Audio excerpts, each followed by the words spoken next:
Thank you, Ryan. Day one here at Big 12 Football Media Days, we had 5 schools on display, but the most recognized and most talked about athlete, former White House quarterback Patrick Mahomes II. Now, he's on every single major award preseason watch list, but when CBS 19 talked to him one-on-one, he ended the individual award talk very quickly. Can I bring up the H word? Not necessarily, yeah. More of the Big 12 championship word right now. He just really worked at becoming a better all-around quarterback, and last year made some spectacular plays, really carried us at times, moving around, making things happen, and this year we're going to just work on him. When the ordinary play is there, let's take it, and when you have to be extraordinary, hey, you have that ability to go do it. Patrick Mahomes already has respect from his Tech teammates, and now that he's a junior, they say Mahomes will be even more dangerous because of his maturity. He's very more knowledgeable this year of the game. He reads defenses better. He reads, coverages better, and that'll help him not be as running around so much. But I think in the end, if he needs to, he's going to make plays like he always has, and I'm not going to complain when he does it. If you go back 2 years to when you stepped on the campus at Lubbock, I mean, how different are you, not only as a football player, as a person? I'm very different. I've kind of learned what it takes to be a college athlete and the kind of the grind it goes through. But I've learned from it, and I'm a more mature guy. I've made too many turnovers this last year, so I get to kind of look at those and realize what I should have done, and that's kind of helped me out in the long run. You got a mark for what you want to do this year?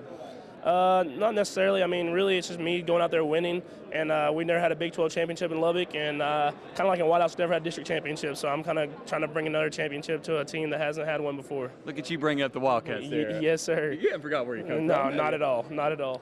One thing we noticed about Patrick Mahomes II today, he mentioned win the Big 12 championship at least 100 times. He wants to be a part of Texas Tech football history, not put up big numbers. Now, coming up at 6:45, more local guys from East Texas on the center stage here at Big 12 Media Days. Linebacker Traven Howard, former Longview Lobo and current TCU linebacker. We'll hear from him coming up at 6:45 in Second Half Sports. From Dallas at the site of Big 12 Football Media Days, Eric Sullivan. Ryan, let's go back to you in Tyler. Jeff, this was by far one of the hardest fought victories for the Cowboys all season long, but they were able to get it done in their wild card playoff game, 24-20 over the Detroit Lions. 4 big plays in the fourth quarter. It all started right here on the 42-yard line when Tony Romo went to his old standby, Jason Witten, on 4th and 6 and converted. Tony and I have done that for a long time. It's a little option route. He checked it to it at the line. And, gutsy call by Coach Garrett. Big play number 2 right here in the back of the end zone, 3rd and 7. The Cowboys had to get 7 points, and they did. Tony Romo finding Terrence Williams for the go-ahead score, 24-20 Cowboys. I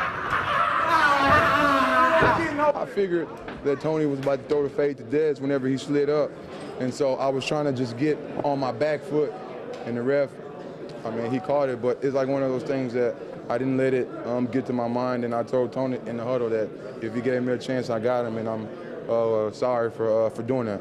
Big play number 3 almost broke 91,000 fans in this building's hearts. Anthony Spencer got a sack on Matt Stafford. DeMarcus Lawrence recovered it. Cowboys win the game, right? No, he tried to run the ball and fumbled it back to the Lions, but the Cowboys defense would have the final say. My team helped me out a lot. The defense, JJ just came up to me, told me, hey, keep your head in the game, and then go back out there and make another play. The team is just a group of guys that believe in each other. Rookie DeMarcus Lawrence would get his redemption, though, a few plays later. He sacked Matt Stafford, forced a fumble. This time he got it and stayed on top of it. Tony Romo comes out, takes a knee. Cowboys victorious, 24-20. Now they're on to the divisional round against the Green Bay Packers. While it wasn't how they drew it up today, they certainly will take it. The way the game started and the way this team just continued to fight, it's been that way all year. We'd come from behind, just kind of stay together. Nobody really blinks at it. It's a special group, But we knew that we were just going to keep fighting. We knew we weren't going to, just sit there and fold over and let them win. And in the past, we might have done that, but this year was different, and we knew going down early, we just had a long game ahead of us. And offense was able to battle back and help us get along, and defense was able to conceal it and finish it. It's now on to Lambeau Field for the Dallas Cowboys, taking on the Green Bay Packers in the divisional round of the playoffs. Remember, the Cowboys were a perfect 8-0 on the road this year. They feel very confident going up to historic Lambeau Field and getting a victory. From Cowboys Stadium in Arlington, Texas, Eric Sullivan, CBS 19 Sports.